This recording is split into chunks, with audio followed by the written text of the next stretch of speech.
What's up, guys? CINNAstixx here with another gameplay commentary, and yes, I'm on the new map again. If you hadn't seen my commentary already on the new map, or you just haven't played it yet, go check it out, guys. Our server, Duck It's Ammo, is on 24/7, I believe. Also, since it wasn't really shown, and if you didn't notice, the Uzi has a new camo. Now, of course, I'm pretty sure they're going to be doing this camo for several other weapons. I'm hoping it will be the M24, the M16, and for the medic, I would like the RPK, because the RPK feels really good on this map, especially the Uzi. It feels like I'm playing a Bad Company 2 Vietnam, being that I know for a fact those two guns were in it, and it feels like they need a good little something different for them. And it's funny to see that they put something on the Uzi, being that you never see anything done for it. So it's really nice to be able to use it.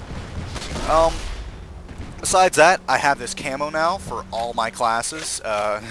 Don't ask why, I just really like it. I know it's simple, but I've always wanted a boonie hat, and I could have refrained from getting it for my recon and my engineer, but I just felt it looked necessary on my engineer, being that I have the Uzi now with this camo. So that's pretty much my main reason for getting it. But either way, I don't mind spending money on this game, so y'all guys should know that for a fact now. Another news, as a medic, that's another map. This is one of those maps where medics really dominate. I noticed that I did, and many other of the enemies and just the rest of my team. Whoever is playing medic, you got a lot of range and power, so it's really good on this map. Another thing I like about it is that enemies seem to just pop out of nowhere at times. Not literally, but even if you have your maxed out threat awareness, you'll see them around in the trees, but you won't see them enough to the point where you can get a good shot on them or anything. So it's pretty neat, and it calls for you to play a different gameplay style. So that's back to the game. I am doing a review on this camo, but I'm actually going to do my my redone Uzi commentary, being that I did it, but I didn't really give a commentary during the gameplay of it, so I guess I'll do that now. Now, as for the Uzi, right now I'm using the standoff barrel, the tactical stock, which are my two favorite attachments for it, with high capacity mags. Now, I would use CQC ammo, but I do like having the extra ammo, being that this thing already has high damage.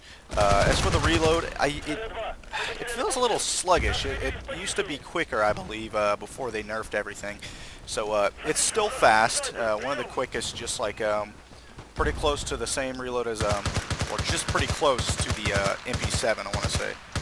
As for the recoil of this weapon, it goes to the right, but not like the AUG. It doesn't go like straight to the right without stopping whatsoever. It as you fire, even at full rate, it will just kind of go, stop a little bit, and just kind of zigzag upwards, much like this.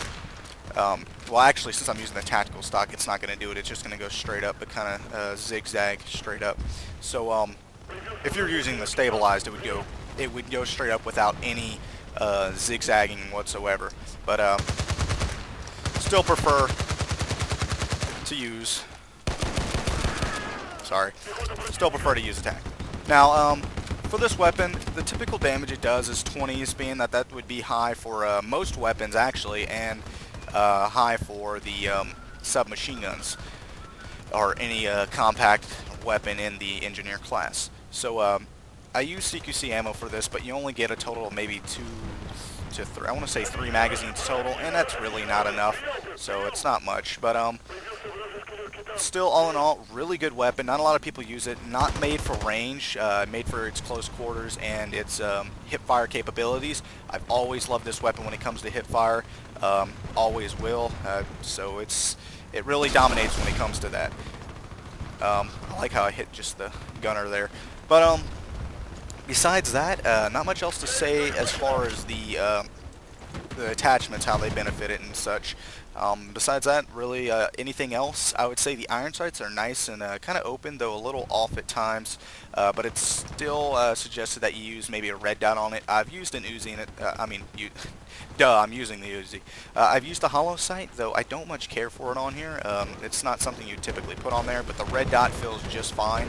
Of course, I'm not going to suggest anything like the M145 or anything like that. I'll just stick with the red dot or the iron sights.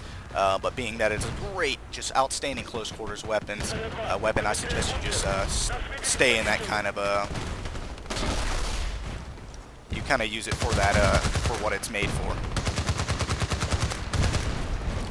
Being that it does so much lower damage at longer ranges, so that's why I'm saying stick with the close range. You'll do about like I did there, almost 18.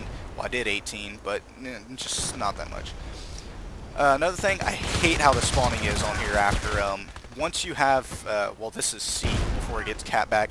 Once you have this spot, it gets really hard to maintain it.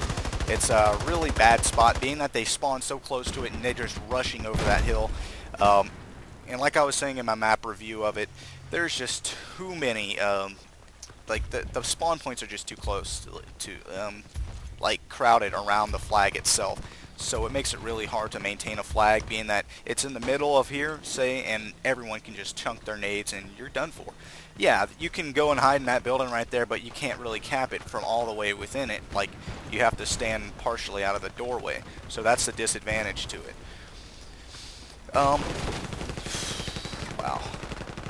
You got nothing from the corner.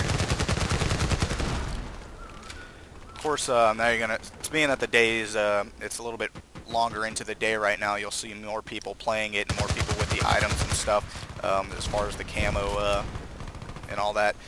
Being that I fired that too high, being that it's later in the day and now people know about it, though our servers filled up really quickly this morning, besides that, I know I've pretty much summed up everything about the map and this weapon. As for the camo, you know, it's $999. That's about how much you'd put into getting a supply drop and whatnot. And that's for perm. And, I mean, it's not bad. It gets me to want to use the weapon more. I do like some of the details added onto it. You know, it looks kind of scratched up, but it's still got the camo. And then on the magazine, I believe, it has a little bit of tape on it. Makes it look rugged, you know, like how the Uzi's supposed to, how you would expect an Uzi to look, especially in this type of environment, I want to say, you know, being that you think of Vietnam when you come here. Of course, I'm sure it's nowhere near that area. I don't believe if I'm getting that right. But all in all, this round's coming to an end, guys. That's all I'm going to say for this weapon and for this map in general. I think I've gone on enough for it. But one last little thing about the Uzi, it is a really good gun if used correctly, and so, you know, don't let it turn you off that it doesn't have range and certain things. It's still really just outstanding weapon. So try it out, guys. With the right attachments, you can do so many things with it, though it is really critically hated when it not used with anything, like as far as just you need at least a tactical stock, and then you're doing good. The standoff barrel, the whole point of that is just to increase the overall effective range of it, being that it doesn't have the best range. But besides that, like I said, that's all, guys. I hope y'all enjoyed this gameplay commentary. I'm going to go ahead and go into the loadout screen and give y'all a better look at the camo and just my character's camo in general if you haven't tried on the outfit yet. Also, how they've changed the apparel section and a few other things, not just the apparel. Wow, he's dueling an MG36 and an RPK. But so like I said, they changed a lot. Just the overall minor details and quality of the weapons, loadout menu and all of that, so everything looks a little bit better.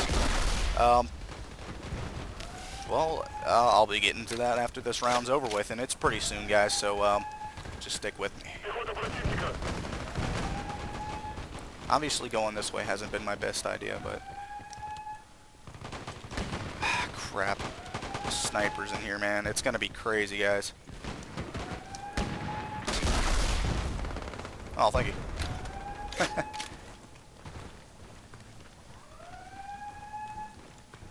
A lot of times you'll find that you're going to run into the enemy from behind here. That's what I like about this map, is that you'll get into those little nests of enemies and stuff. Wow. Wow. Wow. I'm sorry, that was just beyond me how that just happened. But whatever. 10 and 7, not my greatest, not the right map for it, I would say, but I mean, it can do greatly, but when you're getting spammed by the medics, don't expect to do too much. Now, guys, I'm going to go ahead and go into my loadout menu and show you what you just saw there. Well, I actually did terrible at that. Sorry, guys. Alright guys, sorry for that terrible quality ending I did there for the last part of that video. Well, here we are with the new outfit. It is the Jungle Ambush, I want to say, outfit. Yeah, the Ambush Jungle Fighter Kit. I gotta say, I mean, it kind of serves its role for every class. I mean, it's made to be for the jungle, and the reason I bought it for every class is because I plan to play this map a lot more. I'm really enjoying it so far. So, I like it. I may carry it over for my, one of my classes. I do like the custom outfits I have, just all the mix and match stuff I got, but I will just go ahead and keep this for now. I really do like it. So, well, besides that, let me go on to my weapons, and, well, look, I got the thing right here. Now here it is, the jungle paint job. Yeah, sounds funny. But like I said, I like the little electrical looking tape on the magazine and the pistol grip, and just the overall look of the weapon in general with this camouflage. And as for the attachments, the main thing, I suggest a red dot, no hollow or just anything else. Just the iron sights or a red dot. Of course, the standoff barrel and the tactical stock are highly suggested, and anything to increase the mag size, being that it stands at by let's see, I think it's 22 and 4. One extra magazine and 6 extra bullets, or maybe 8 extra bullets.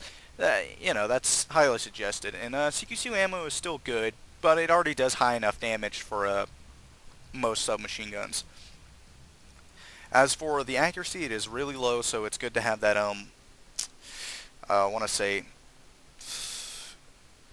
yeah, it's the tactical stock I got on there, sorry guys. So that helps with the accuracy, though the spread is still going to be high. So that's one of the disadvantages to this thing. You want to try, if you can unlock it, get the Predator barrel. That's your best bet, being that it's going to up the accuracy, so you have less spread and less recoil because of that stock, and up the range, being that it has short range. They must have changed that too. It used to just say low range, but now it says short range. So I added +4 by adding that standoff barrel. Of course, it's good to have the +3 if you had the Predator, so you're getting the less bullet spread and less, and more range, I should say. Besides that, guys, if you haven't seen where the apparel, this is what it looks like now. A little bit easier to see everything and stuff. So this, this kind of shows that pretty soon we'll be seeing that clothing update. That I'm not really looking forward to in the slightest bit, so we'll see when it comes to it. Yeah, this is an easier way to see it too if you want to, but you get to see more detail this way. Besides that, if you go to the deals and latest or hot deals, you'll see the Ambush Jungle Fighter Kit, which is the one I have now. It says it was at 2,590. I don't know why it was like that. Okay, so Jungle Engineer Kit. So this would have came with all of it, just with the I'm sure they're going to do it for the rest of the classes. I could have just done this and got it all at one package. I didn't see that now, but now I do, and there you go, guys. Well, besides that, guys, not much else to say. I hope you all enjoyed this gameplay commentary, and as always, much love and respect on the battlefield, soldiers. Peace.